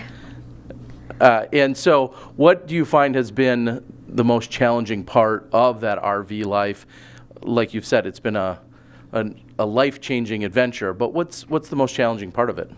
I think not knowing when something's going to break. There's a saying that goes on in the RV world, it's not if it's going to break, it's when it's going to break. And so I definitely experienced that, and I think that's the thing we dread the most, because it can be the toilet one day, it could be the sink the other. It's just something's bound to break. And feeding into a little bit of unpredictability, it feels like this year, Mason and I were just talking about it, feels like this year practice rounds, for the most part, beautiful, calm, nice, gorgeous conditions. We're experiencing a little bit of that this week with some wind, and then we get to the tournament, and the weather gods have sometimes other ideas. What is that like to mentally prepare yourself, thinking the conditions might be different when you actually take to the first tee? Yeah, I think it's just leaning back on what I learned in previous years. I played DDO when it was GBO, And me and Alexis played AMs, and it got canceled the last round, and we ended up tying at the end. And the weather was terrible the day before, but I remember playing in that and thinking, like, what can I do different? I think what I could have told myself a couple of years ago was, don't try to go for so much, or in the practice rounds, learn the shots that are going to keep you in contention, meaning don't throw the 300-foot shots at the time, throw the 250 that's going to keep me in bounds. And I think that's the same thing I can learn now, is just don't throw the distance drivers, but control the fairways. And so it's kind of interesting to hear you go, especially just after your fiance. He talks about trying to pick and choose his spots to be more aggressive, and you're thinking about dialing it back a little bit. Do you feel like you guys have just had kind of conflicting styles for a number of years, and you're just both adjusting in different ways? I think we have a little bit of different styles, I will say, but I also think he can throw 500 feet. I can throw maybe 350. He can throw a lot further than me, and I think the guys' numbers compared to the girls ain't by far that different. And so I feel like he can attack a lot of the different holes than I can attack. So he can go for a lot more than I can, and I feel like that's what holds me back, and it has my mindset of playing safe. All right, and last question for you is, in the booth or even on the ground sometimes, I'm always thinking about you and the battle with your sister, how close you guys are. I think you went into the final round just this last weekend in Jonesboro, all knotted up, and then we're making our jokes and kind of predictions or watching it unfold. What's that banter between the two of you, as she's sitting right here? What's that banter between the two of you week in and week out as you're competing against one another? I mean, it's all jokes. Me and my older brother always say this. Me and him probably joke the hardest out of our family. And I think I give her a hard time off the course. But it's all fun and games at the end. But at the end of the day, I want to win, and I know she wants to beat me. So we both go back and forth, but like we played together that last round at Jonesboro, and I don't think we said really much to each other just because we knew we both wanted to beat each other, which was all understanding, and we probably worked best that day, our best like that, but it's all fun and games at the end. Yeah, you guys applying Warriors paint to one each other's faces. Yep. It's pretty crazy to see out there. We wish you the best of luck this week, and have a good 4 rounds out here in Dynamic Disc Open. Thank you so much.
Hello, Gavin. Hello. Brian here with DGN. You are back. Pumped. And I don't think I've seen the smile come off your face since you've been back on the road. Bad injury to your shoulder, had to get surgery, which is not something we see a lot of players that make a big splash actually do. What was that process like? And talk to me about how you're feeling right now after that. It was terrible. I didn't expect it to be so much, I guess. It was long. You can't miss physical therapy. It's 5, 6 to 7 days a week of physical therapy. It was rough, man. It's you don't know until it's taken away. So, and also, was it something that was just chronic throughout the season before that you just didn't pay attention to like a lot of people playing disc golf do, or was it something that happened in the moment? I think that it happened last off season is when I started feeling the crazy soreness, and I just thought that I wasn't doing enough stretching, exercising. I was way over playing in Florida, like hours and hours at a time while my girlfriend was at work. So yeah, it was weird. So then with that, you know, you played a ton of disc golf. Your shoulder was maybe dangling by a thread at that point, but you had a great season in 2021, and you had some fantastic performances, made a name for yourself, and then to have all that go away and for you to have to take a break, how grateful are you to just be back playing disc golf right now? Amazing. It doesn't matter what my scores are. It's amazing to see all my friends, be back in the environment that I'm used to. This is my career, and it sucks to take a break. What percentage do you think you are of your, full potential when it comes to health? Oh, it's so hard. Probably around 75%, I'd say.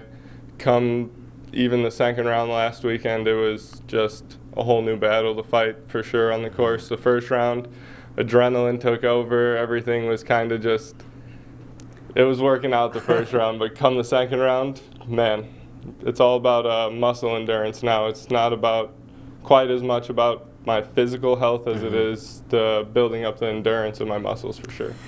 My younger brother, Tom Earhart, who you played a lot of disc golf with in the past and have battled with many, many times, always described you, at least previously before you hit the road, as the player who would take the most overstable disc in his bag and throw the simplest possible shot every single time. Tom said that you are the play-to-win type of character from a play style standpoint. After your shoulder surgery, are you still that type of player when it comes to shot selection? I still try to do the most simple, obviously right to left or left to right shot. But I've learned a lot, especially last season. I learned so much about the touch game and placement, and you don't have to throw the disc 550 feet down the fairway, and birdies still come just as easily. Right on. Well, good luck this week, Gavin. Thank you, Brian.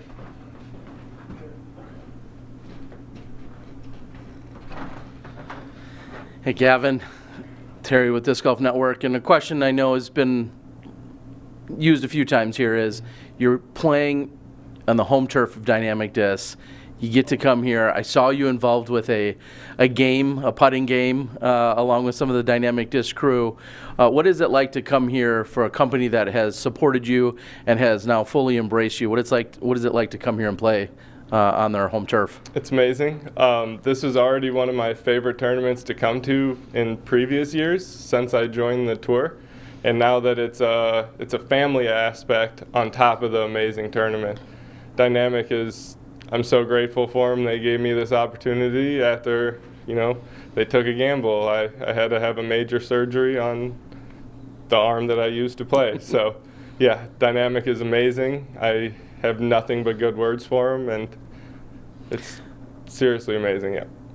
And now you just talked about round 2 last weekend and just building up that endurance.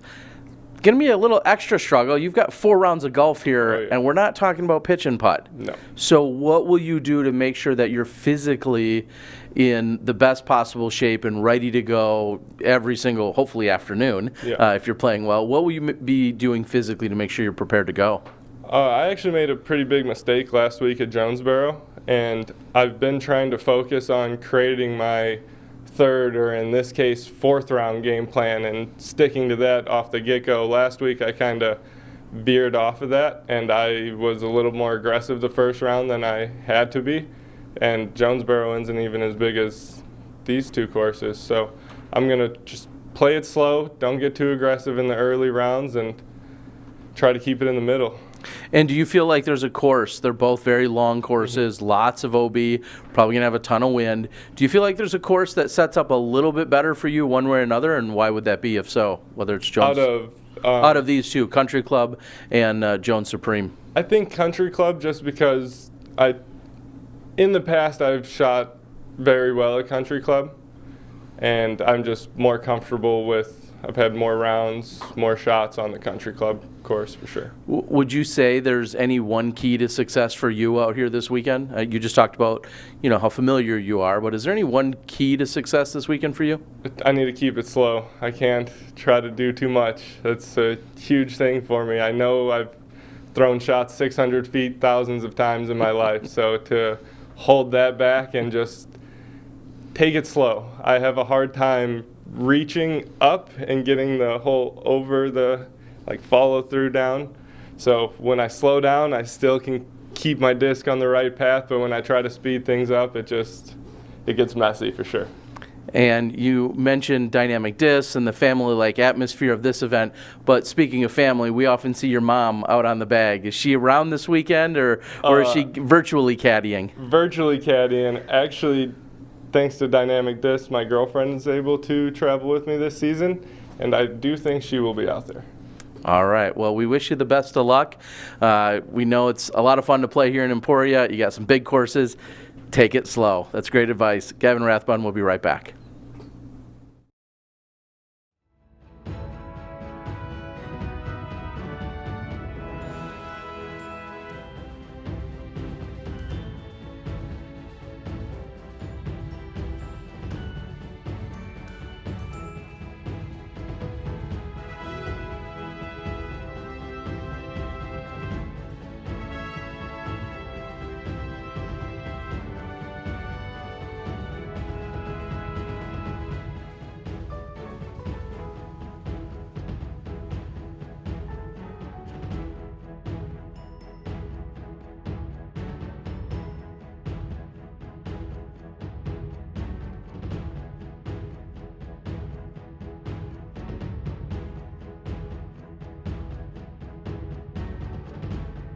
I think 9, 10, there's going to be those handful of people that just hit that almost every round. Yeah.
Hello, Kona. Hello.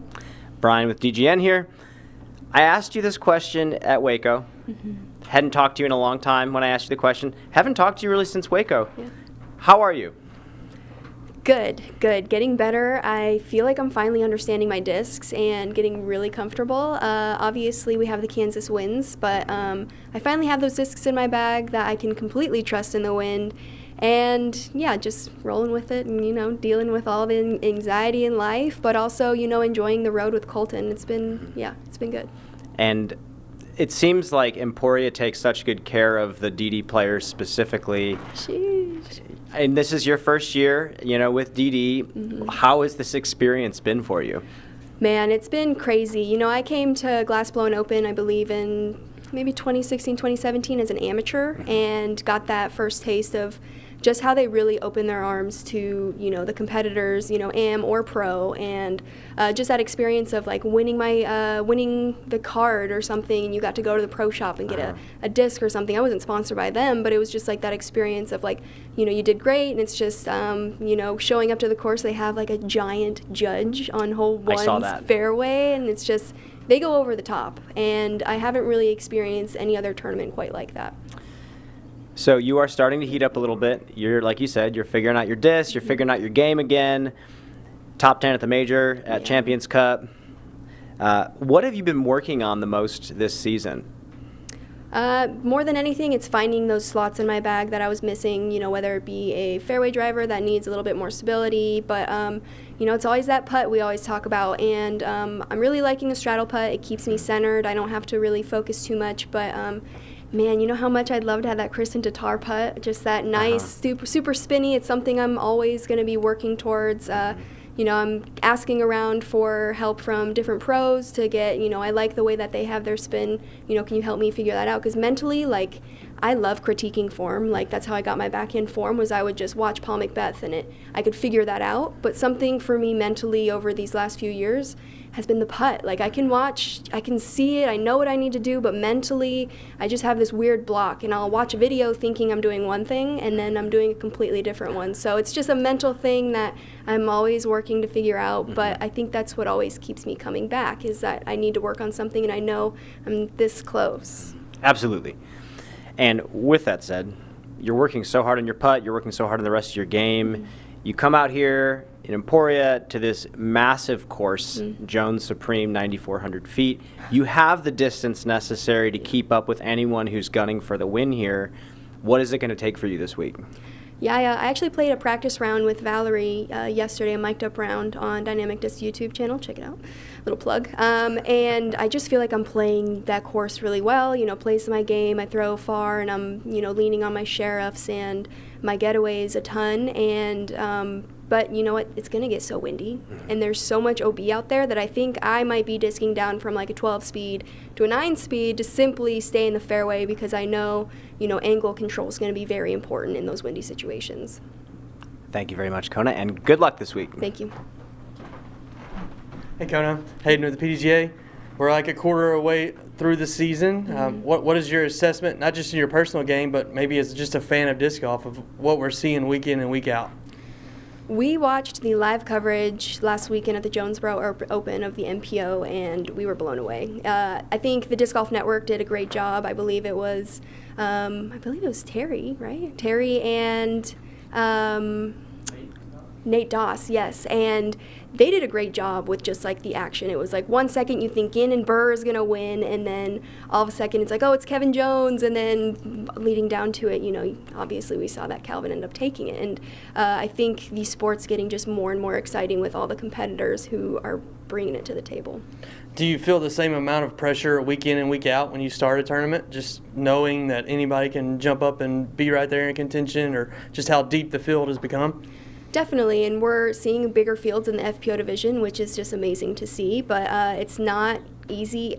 It wasn't easy before, but it's not getting any easier to cash in our division, and some people who are maybe cashing every single weekend are now kind of fighting for that last cash, and it's just incredible to see the competitors just raise their games. But it's been tough with us going week to week, and then all of a sudden we're playing a 4-day event and we only have like 3 days to practice. So I think a lot of us are feeling not only that mental fatigue, but also that physical fatigue. I've had a lot of people tell me they're not practicing today simply because they're just exhausted. Yeah, that was my next question. How do you manage a stretch like this? I know we've got a couple weeks off maybe after this, but I mean, how do you manage, playing and resting right now?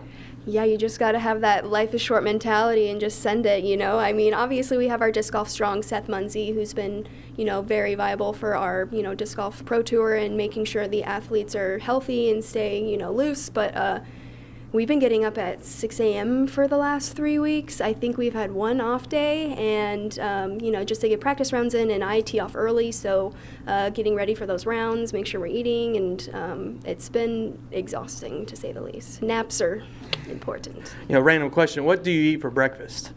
We actually eat the same thing every single day. I get up and cook eggs for both of us, sausage every day, some fruit, and always some sort of like an almond or a cashew. That's the same thing every single day, so it doesn't mess with us. Nice. We've talked a lot about the growth of the women's game, USWDGC hitting record numbers. Actually, the tournament director of this event, Jackie Morris, is probably the 5th female tournament director at the Elite Series or major level, first since 2007. What does that mean to see a woman in charge? That just goes to show where our sport is pushing. We're getting those women added to our division, but also we're seeing those women, take control, like Jackie. That's amazing to see. I believe I watched Doug's live conference earlier, and she's very organized and she's very motivated, and I'm just excited to see what else she can do for our sport. Hey, Kona, Terry with Disc Golf Network, and I'll admit this is entirely selfish. We just heard you talking about last weekend's broadcast, but I want to turn that into the question of, in watching that, I know you were watching the MPO side, but what's something either I should know as a commentator or the world should know that we're not necessarily seeing and you want it relayed to the rest of the world from a live perspective? We're a few thousand miles from you in Bend last weekend. What's something that we should know moving forward?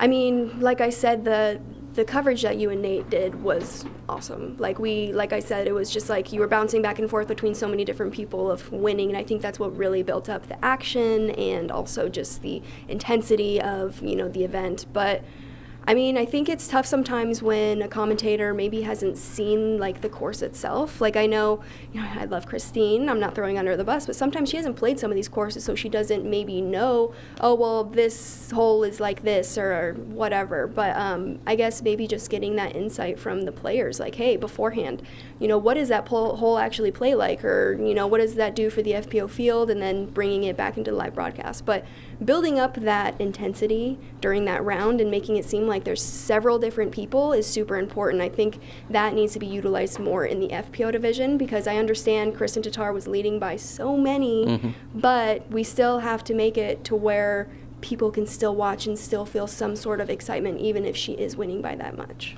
Yeah, it was an incredible performance by her, and that's exactly what we started to look into as well. Who else is going to make a push? If she does run off, well, then there's still obviously other podium spots and a lot of things that go along with that. So here's what I'll leave you with. If you ever have any additional insight you'd like to share with myself or anyone in the booth, you along with all the other players always have an open line of communication. We certainly would welcome and invite it, because that hopefully makes us tell the story a little bit better from a few thousand miles away. So Kona Panis, thank you. We wish you the best of luck. Go ahead. 1,000 rated on last week, for sure. We'll take it. Well, hope you have some 1,000 rated rounds this weekend. Kona Panis, everyone, best of luck. Thank you.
Hello, everyone, and joining us now is our tournament director, and Jackie Morris. And Jackie, you are filling some really big shoes. We're at the Dynamic Disc Open, formerly known as the Glass Blown Open, an event that is beloved by thousands of people.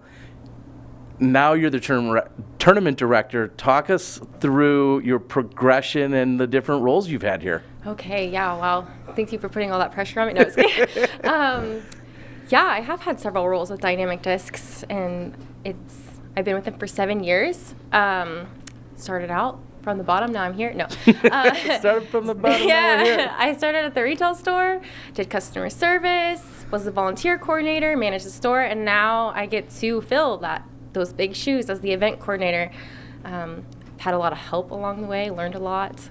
But yes, taken me 7 years to get here and a lot of roles. So I have to ask, I think about Doug Bjerkaas, Tournament Director of the Year, and again, all the pressures that go along with this event. Is this something you wanted to put on your shoulders, or was this kind of handed off to you? How did that come about? The opportunity came up, and it is something that I wanted to do. I've always had my hands in events. I've always wanted to be a part of something bigger than me to make a difference. And so, yeah, a little bit of both, but definitely more that I do want to be doing this. And did I also see, to immediately sidetrack, are you celebrating a birthday? Is it? Yes. Don't tell us it's today. No, it was yesterday. It was yesterday. Well, happy birthday. Thank I think you. Paige Pierce maybe and some others were involved in some shenanigans. Yes, they were. What is that like, having so many of these people, friends that you've made and acquired throughout the years? They're all coming into town. It's your birthday week, but they're all coming into town. What does that mean to you personally? It means a lot that, yes, they're coming here for this event, but they also take a little bit of time out just to make me feel special this week. I don't have a lot of free time, and that's perfectly fine. But yeah, it means a lot, and I kind of joke that I sold my birthday to Dynamic Discs when I started working here, and I joke, oh, thank you so much for throwing me this huge, long week birthday party. But yeah, it's really special to me that they take time out of their busy schedules to make me feel special during my busy schedule. Well, again, happy birthday. And now I think about this event and maybe even your title as event director. Mm-hmm. It's not just a tournament. There's so much more to this event, which is, again, why people from a number of countries, thousands of people, are coming here. How do you help orchestrate and coordinate what's going on outside of just the golf, which is a lot, but there's so much more than the golf? Yes, there is. I don't do it alone. It takes a team, it takes a village, and that's really huge. Our volunteers, our staff, Doug, so many others that I'm not naming, they are the reason. Yes, I have the title, right? But it's all of them as much as me. I couldn't do it without them. It does take a lot of work. We start seriously as soon as the event is over. We're starting to book venues again and things like that because we need them. We know we're going to need them again for next year. It's a lot of time in front of the computer, but it's also a lot of time on the course. It's just very rounded in a lot of areas. Mm-hmm. Well, I'll follow that up. DynamicDiscOpen.com is a great resource. Yep. From what I've been seeing. Dynamic Disc Open, yes. Mm-hmm. What are some of the other activities? I've alluded to them, but can you rattle off a handful of them that are involved more than just the golf here this week? Yeah, so tonight we have the player meeting. There's a mini disc golf tournament happening at the Bourbon Cowboy. There's a stadium event happening at Emporia State University. There's the block party on Saturday. Everyone loves that. The bonfire is on Friday night. There's live music going on at different places. There's all kinds of different disc golf events happening on and off the course this week. The whole community is involved. And just to add to those, I think of a dozen or so flex starts that are happening throughout the week. You've got a poker party that is very beloved. You've also got a putting competition, and then another really unique opportunity for vendors and distributors, right? They can come in, they have a dinner as an opportunity. Tell everybody a little bit about what that means. It's really special to have people who are vending our products all across the United States come together and get to build that relationship a little bit more. Our sales team, they're phenomenal, and they look forward to it every year as well. So, yeah, it's just another special event. And then on top of it, there's going to be a Hall of Fame that's going to kick off tomorrow night. Yeah, So, yeah, you guys have a lot of things going on. Better than I know. I've been here for a lot of Yes, you years. have. I come here as a fan. I'm here to work, but I also come here as a fan. And again, I wish you the best of luck. I know what it's like to run a big event, not at this scale, but we wish you the best of luck. Doesn't seem like we could have a much more fitting person in for the job. So I appreciate happy it. birthday again. Best of luck. Here's Thank Hayden. Hey, Jackie. Hayden with the PDGA. We've talked about it a lot this week. You're on a short list of female tournament directors at this level. What does that mean to you? It's kind of a humbling, honor and experience. I'm not going to cry. It's really, really cool. Wow. Didn't know that was going to hit me like that. It's really important for me for women to have a voice at the table, especially in disc golf. It's growing rapidly, and I would want to see the women's side just continue to grow. So it's just a huge honor to be a part of that list. You talked about all the different roles you've had, and started a league here in Emporia, I believe. I didn't start the league. Denise Cameron actually did that, but I have helped her out over the years. Nice. What's some advice that you would give to ladies disc golfers that are forming a league and building that community? Just do it. Get your ladies together and go out and do it. It doesn't have to be anything formal. I did start the Emporia Ladies Open tournament, so that is, yes, Denise and I did that as well. But yeah, just go out and do it. Be that voice. I know we always wait on someone else to do it, but you can do it. Say you're the disc golfer in your community. Just start rallying the women, get them together, and try to grow it from there. What's one thing you've learned this week as that tournament director role? Something that you might have missed or didn't think about coming into the week? That I still have a lot to learn. I'm learning every day. That's probably what, I've learned a lot over several years just working with Doug, but yes, I am learning that there's still a lot to learn. Nice.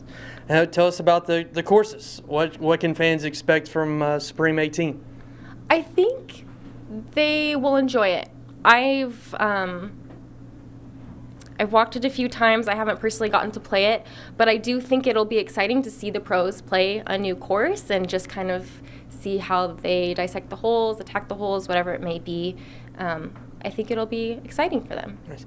Obviously a big week, and then we come back later this year for Pro Worlds. Mm-hmm. Does it immediately shift into getting ready to welcome everybody back? Yep. Seriously, I think Doug and I were going to just kind of tune out a little bit the week after this week, and then we're going to get back together, discuss, and then just start prepping for Worlds. Oh. All right, everyone, that is your event director in Jackie Morris. We wish you the best of luck this week. Looking already forward to a little of that relaxation come Monday. Yes. Thanks for joining us. We'll be right back with Jeff Spring. Thank you.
Hello, Jeff. Brian, how's it going? Fantastic. Question for you, more general question as the tour director. Every time we have a T-pad debacle on the tour, especially when it's caught on camera and you hear people talking about it throughout the week, the concept of T-pad regulation comes up. Mm-hmm. And you, being the tour director, has to be the guy that deals with all of these comments about the T-pads that the players are playing on. My first part of this question that you can answer is, what does the term T-pad regulation actually mean to you? Is it a buzzword that doesn't have much substance, or is there something tangible that you can go off of with that? A little bit of both, I would say. So any tee pad surface that you decide to use, and we allow 3, turf, concrete pavers, or concrete pours, can be good or bad depending on installation and maintenance. So when you say I'm going to standardize a type of surface, that doesn't really mean anything, right? What matters is how it was installed, how it was maintained, how it was prepared for competition. In that, the tour is making great strides to get people there 2 weeks in advance. We have people 2 weeks in advance at every event, and a bigger and bigger advanced team. And I think down the road, tee pad preparation and standardization all is going to revolve around just more advanced work, which we're improving on every year. I think that when it comes to creating a standard, it's really about how it performs, over anything else. Like, is it flat? Is it does it have the right amount of friction? And friction testing is something that we're looking at. But again, you have to be there in advance, and you have to test right before the tournament. You have to test it with mud on it. You have to test it with like a bunch of play right in a row in various conditions. So it's a really hard thing. And I know that all of our event teams work really hard. Jonesboro just installed brand new turf tees, before the event started, and they did it fairly well to like few complaints. But it's really about consistency 100% of the time. That's hard to achieve, and it totally understand frustration from players in that, and there's plenty of frustration from TDs that work really hard to provide, really expensive, like in tees that take a long time to put in. So like it's a tough problem. I think it is a bit of a buzzword, but there's real standardization solutions out there in the future. And then with that, we can jump into a bit more abstract part of this question. If there was no barrier to what you could do, maybe financially, what could be done tangibly? Well, we're always in event partnerships, with each event team, local organizing committee. I don't really see it as necessarily, a financial barrier, but, like I said, T-pads take a long time and take expertise. So it is a bit of a resource question, how many people in the world, know how to put in a really great repeatable T-pad. Can we ship them off to every region, ahead of time? We have a lot of trust for long-running events that have delivered great results over the years. So, we try hard not to stick our finger in the middle of everything every event does. These are partnerships. However, as the standards keep improving, we're the ones driving them forward. So in a utopia, it's probably us, installing in partnership with events, the T-pads that, cost, $100,000-$200,000 to put in excavator work, clearing, probably 40 by 20 pads that have 20 by 10 T-pads that have perfect tactile grip. Whether they're concrete or turf, different players prefer different things. Also depends on footwear for players. You may be too grippy for someone and perfect for someone, and maybe too slippery for someone and perfect for someone else. So footwear is a big, part of this as well. But I would say, put $250,000 into every course a year in advance, and they'll probably set for, a good 4 years. Thank you for that. Yeah. And then last question for me, speaking of partnerships, you do come to these areas, and the local community who sets up these events works alongside of you, and you kind of inject your branding and everything and your resources into it. How do you feel being the tour director coming to this area of the country? Oh, we're always thrilled to come to Emporia. This is Disc Golf USA, and we have one of the best event teams in the world, led by Jackie and Doug. Really excited to be working with Jackie for the last few months behind the scenes in preparation. Great to have her leadership as part of this event. They always strive for, doing the next best thing. They just put in a brand new huge set of T-pads. They're 15 feet long there, speaking of T-pads, at Jones Supreme. And, I think that with any event that pushes the limits, there's always so much to do. So we get here, we're busy, we're checking, we're working together, but it always feels good to be back in the Disc Golf USA. Thank you, Jeff. Yeah. Hey, Jeff. Hey, the disc golf guy. Yeah, with the Disc Golf Guy, Smashbox Disc Golf Network. I'm here for them all.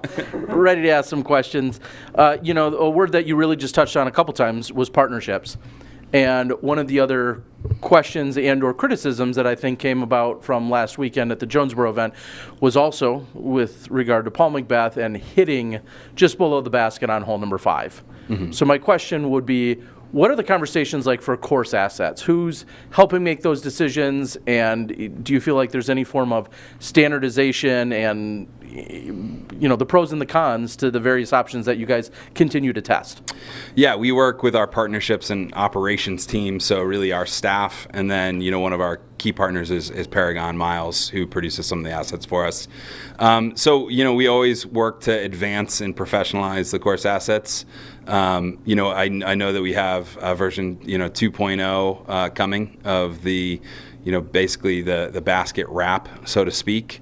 We've got the pull wraps that people have started calling koozies last year. You're taking credit for that, Terry? Yeah, pull koozie. I've trademarked it. Okay. I talked to our partner at Sunstein. Well, while we're on this topic, I just want to say that I trademarked mozzarella sticks. Okay. But moving forward, we do have version 2.0 coming. Like the fabrication process, testing process is one thing. I personally, know that we haven't hit the final form of those, and so we've given feedback.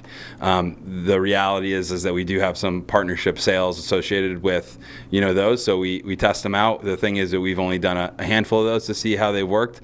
When we get to the final form, I expect to see more and more baskets with what I would like to think is going to be a very professional solution that's not going to really have as much impact on competition. But yeah, it's a team internally and with our good partner and consultant Miles that works on those. But yeah, we hate to see them maybe affect competition. That said, we always have them installed before official practice days, and people can judge and react to how their disc might play off of them. So the competition field is set, but yeah, amazing shot by Paul, that is a disappointing reaction off the asset for sure last week. Yeah, and what we could always argue, if it would bounced up, hit the actual pole or the basket, it could have had the same reaction, of course, woulda, coulda, shoulda, right? Yeah. It seemed like there was a real divide this week as to reactions about, we'll say, Paul's reactions, not only to that, but then as you walked on the fairway, maybe second guessing the rules and or if there was even a waiver, which a lot of people don't even know exists. So there's a lot of, I feel like it was 50-50. Some people really thought he had a valid leg to stand on, and some people thought he came off as a little bit of a complainer. Mm-hmm. So my question to you would be, first of all, what calls can you make on the course? You were near him. He was conversing with you. What calls can you personally be making on the course, and who do those get left up to? Sure. Well, let me just start by saying I think Paul is well within, his rights to ask and question and make sure that the rules were, kind of nipped and tucked there. So, I didn't see anything but, fierce competitor, taking, minding his P's and Q's and making sure that everything was in order. So, if I was Paul, I would have done the same thing. In terms of, the rules questions, I think this is something that a lot of people do have, a murky understanding of or maybe misunderstand. So at every event, there is a tournament director. And any rulings, any appeals stop with that tournament director unless they designate a rules director.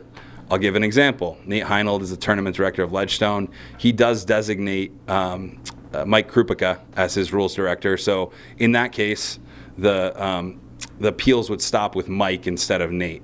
But that's determined beforehand. The tournament director also assigns tournament officials, and any of those tournament officials, once they're designated as a tournament official, can make any rulings on the course. Okay, those rulings, if you look at the PDGA rulebook, actually supersede group rulings. So while there's not an official on every card, and groups are expected to make the calls that they need to make, it's a self-governing sport. When there is a tournament official there, they can make rulings. At Jonesboro, at most events, I am designated as a tournament official. At Jonesboro, I was designated as a tournament official. That means, we have meetings about the rules. We make sure that we review and we try to make consistent calls as a group. But if anybody wanted to appeal one of my rulings as a tournament official, it would go to the tournament director. In this case, Brad had designated Matt Lloyd as the rules director. So all the rulings of Jonesboro, all appeals ended with Matt Lloyd. Okay. On the question of waivers, if any event decides to play OB rules different than it's written in the PDGA rule book, they're supposed to request a waiver from the PDGA. This is because the PDGA may say, hey, we don't want you to do that, or if you do that, the ratings won't count, right? However, one misconception is that you could potentially appeal that and get a score changed from the PDGA. That won't happen, and we've talked to the PDGA a lot about this. Really, the end-all, be-all in that tournament in terms of score, maybe there's a couple very rare exceptions to this, but I just want for all the casual golfers out there or all the competitive golfers in C, B, A tiers to know that the tournament director is going to be the final call. If they've set up a course and haven't gotten a waiver, it's still going to be the final call. The PDGA may do some work on the back end to sanction the event director or to inform them that the ratings won't count or something like that, but that doesn't mean the score of the event is going to change. In this case, the waiver was in place. In this case, everybody was aware of the rule. It was different than OB rules. Normally, you would be able to take, if you're Paul, your lie a meter from where it last crossed OB. The rule on the hole was that all shots from the tee that went out of bounds had to go to the drop zone. That's the way it was played. That's the way it was practiced. That was the waiver that was approved by the PDGA. So I just worked on informing Paul that and talking to the tournament director and the rules director, conferring with them that I'd made the right call, informing the group that the score wouldn't change because, as you know, it was very tight down the stretch, and the competitors wanted to know, is this the final ruling? So that was kind of my role in that. Of course, in any type of situation where rules come into play, all of our tournament officials on the ground try to kind of take as unobtrusive an approach as we can. We're there to inform, make ruling if we have to, but really just get the information so that players can keep competing with a clear head. Okay, and interesting to follow that up in I'll call it an unofficial PDGA statement that I read at one point today was, when you're on the ground at an event, do what the caddy book says. The middle of the round is not the time to ask for a waiver, and I just thought that was an interesting unofficial response, and hence I wanted to get clarification with you. That's all. Yeah. No, I think I spoke to that a little bit in that the caddy book and the rules for each hole are going to stand as they're written, and in the case of hey, this is a weird OB rule. We encourage players just to follow the tournament as it's set up, and it can be addressed on the backside. I think Paul did a great job of that. I think he took a provisional, so he had an option, which is what I recommended him to do, and then we kept going. Okay, and then my last one to end this and wrap this up is here we are at a 4-round event. Of course, a little bit of a precursor to the World Championships, and a very quick turnaround from Jonesboro. What are the conversations like year after year for how quick that turnaround is from one event to the next, such as this week?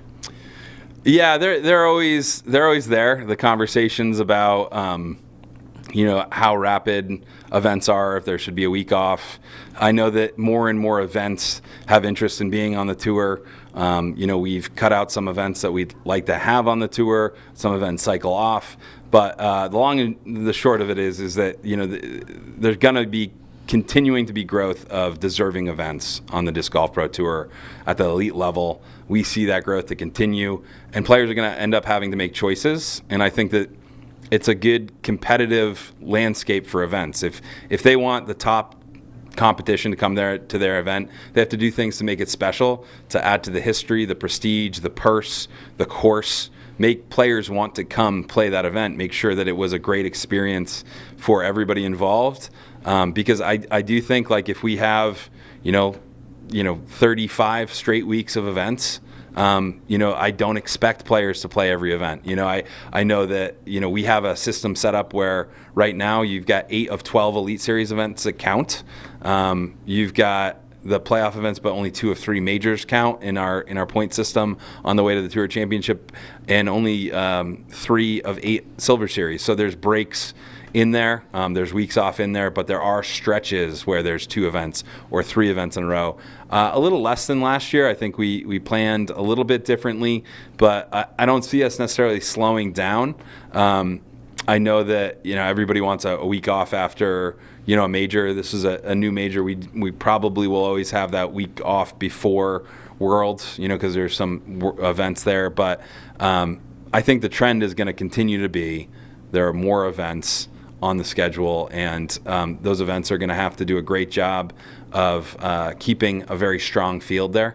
And I think players rightfully should prioritize their bodies and play when they feel prepared to play, and maybe schedule in breaks as necessary. And the events that are most important, you're going to see incredible strong fields at. And other events, I think, if some of the best in the world take a break, it gives other people a chance to shine and maybe break through for the first DGPT victory. All right, everyone. That is our CEO in Jeff Spring. We wish you the best of luck this week. And for everyone here on the ground, Brian, Hayden, and myself, we appreciate you guys joining us for the press conference. And we'll see you tomorrow morning live for the action for the FPO field right here at the Dynamic Disc Open. Thanks, Sarah.